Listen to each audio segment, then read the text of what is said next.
গ্রাম বাংলায় প্রচলিত একটা কথা আছে না যে গাতা দিয়ে জীবনে হাল চাষ হয় না আর কুত্তার লেঙ্গুর জীবনে সোজা হয় না, ঠিক তেমনি আমার বন্ধু মিজাও জীবনে ভালো হইতো না। দেখেন দেখেন করতেছে নাকি। তো আজকে বিকেল বেলা আমরা সব বন্ধু বান্ধবরা মিলে ঘুরতে বেরিয়েছিলাম, আর ঘুরতে বেরোইয়া আমরা সবাই মিলে কি কি করলাম সেই সবকিছু নিয়ে থাকতেছে আজকের ভিডিও। তো হ্যালো গাইস, আমি ওরকম কেউ তা সবার, আপনারা সবাই কেমন আছেন? আশা করি সবাই অনেক অনেক ভালো আছেন, আর আমি অনেক ভালো আছি। তো আজকে বিকেল বেলা খাইয়ে দেয় ঘুমাইছিলাম, আর ঘুমের মধ্যে আমার ফোনের উপরে ফোন দেওয়া শুরু করছে যে আজকে কই ঘুরতে যাইবো। আর ঘুরাঘুরি কথা শুনলে আমি কোনো সময় মিস দেই না, তাই রেডিমেডি হয়ে চলে আইছি আমাদের এলাকার মোড়ে। বাট এখানে আর পরে দেখি অগর কোনো খোঁজ খবরই নাই গা। তারপর দীর্ঘ অনেকক্ষণ খারাপ থাকার পরে দেখি যে আমার বন্ধু একটা বিএমডব্লিউ লয়ে আয় পড়ছে। না না সরি, এটা বিএমডব্লিউ না, এটা হচ্ছে গিয়া টেসলা লয়ে আয় পড়ছে। তো পরে আমি টেসলার মধ্যে উঠটা বললাম, আর টেসলার মধ্যে উঠার পরে আমরা ব্রুত করে চলে আসলাম আমাদের গাজীপুর রাতের ব্যাংককে। আর এই জায়গাটার অ্যাকচুয়াল নাম কি আপনারা সবাই অবশ্যই আমার কমেন্ট করে জানাবেন। কিন্তু আজকে আমরা এই রাতের ব্যাংককের মধ্যে খুব তাড়াতাড়ি আয় পড়ছি দিনের বেলায়, যার কারণে আমরা বহুতগুলো মোড়া পাইছিলাম। কারণ এইখানে অ্যাকচুয়ালি রাতের বেলা যে পরিমাণ ভিড় হয় বড় জায়গা পাওয়া যায় না, সেই তুলনায় আজকে আমরা প্রচুর পরিমাণে মোড়া পাই গেছি এখানে। তো পরে বসার লাগে এখান থেকে মোড়া খুলতেছিল আমার বন্ধু মির্জায়, কারণ তার নাকি এরকম সামাজিক কাজ করতে খুব ভালো লাগে। আর এইদিকে আমারও ওরে দিয়ে এরকম টুকটাক সামাজিক কাজকর্ম করাইতে খুব ভালো লাগে। বিকেল বেলা যেহেতু আসছি তাই আমরা এখানে চলে আসছিলাম ঝালমুড়ি নিতে, কারণ এই জায়গার ঝালমুড়িটা খুব খাইতে মজা। আর আমরা 5 জনে মিলে নিয়েছিলাম 2টা ঝালমুড়ি,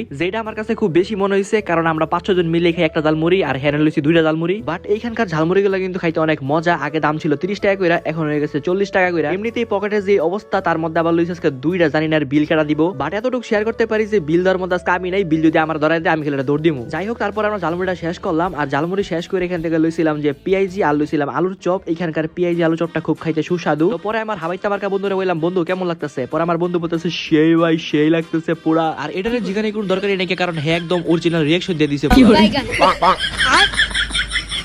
আর অন্যদিকে আমি ওকে কাহিনী কলাপ দেখা খামো আর কি ভাই, হাসতে হাসতে পুরো আমি শেষ। তারপর একটা পেঁয়াজি ট্রাই করলাম, আর এখানে সবকিছু ভাজা পুরা মোটামুটি ভালোই ছিল, তাই সবকিছু একদম হাবাইতার মতো খাইয়ে দেওয়া শেষ করে আমরা এখন চলে আসছি বন ক্যাফের সামনে ছবি তুলতে। আর বন্ধু বান্ধব বললো আমি ছবি তুলতে গেলে সবসময় মাঝখানে খারাই, কারণ মাঝখানে ছবি তুললে সবসময় ভালো লাগে। তাই একটা ছবিটার পরে আমার ডাকে আমাকে সাইডে পাঠাই দিচ্ছে, কারণ হ্যাঁ এখন মাঝখানে দাঁড়ায় ছবি তুলবো। আর তোমাদের মধ্যে কারা কারা আছো যারা এরকম মাঝখানে ছবি তুলতে পছন্দ করো, তারা সব এখন আমার পেজটা ফলো করে দিও। তো পরে আমরা এখান থেকে ছবি টবি তুললে এখন আমরা চলে আসছি ওটার ভিত্তে, এখন জাম হইতেছে অন্য একটা জায়গার মধ্যে। কিন্তু বিশ্বাস করেন ভাই, ওটার মধ্যে দুইটা অনকে আমরা কই যেতেছি এটা আমরা নিজে জানি না। তারপরে আমার বন্ধুর লোকে কথাবার্তা বলে বুঝতে পারলাম যে এখন আমরা এই জায়গার মধ্যে অবতরণ করতেছি। আর দুঃখের কথা কি কমো ভাই, এরকম ঠান্ডার মধ্যে একটা পাতলা শার্ট পরে এসেছি, যার কারণে খুব শীত লাগতেছিল আমার। আর আমার থেকে বেশি শীত লাগতেছিল মনে হয় আমার বন্ধু, দেহের পরে শীতে পরে কাঁপতাছিল। হ্যাঁ, আর ওটার মধ্যে বোয়ার পরে এরকম পরিমাণে ঠান্ডা লাগতেছিল যে শীতের চুটে পরে কাঁপাকে লেগে গেছিল শরীরের মধ্যে। তাই পরে আমরা শীত থেকে বাঁচার জন্য চলে আসছিলাম জয়দেবপুর স্টেশনের এইখানে এক কাপ চা খাইতে। এইখানে অরিজিনাল গরুর দুধের মালাই চা, মানে মালটা চা, গরু মালটা না, মানে একদম খাঁটি মশলা দিয়া মালটা চা পাওয়া যায়। আর এই একমাত্র চাটা হইতেছে গিয়ে আঙ্গো বাজারের মধ্যে অল টাইম থাকে। তারপরে চাটা নিয়ে চলে আসছিলাম এই ফুটওভার ব্রিজের উপরে। আর আমি এখান থেকে চালয়ে সবসময় উপরে চলে আসি, কারণ এখানে স্টেশনে ভিউ দেখে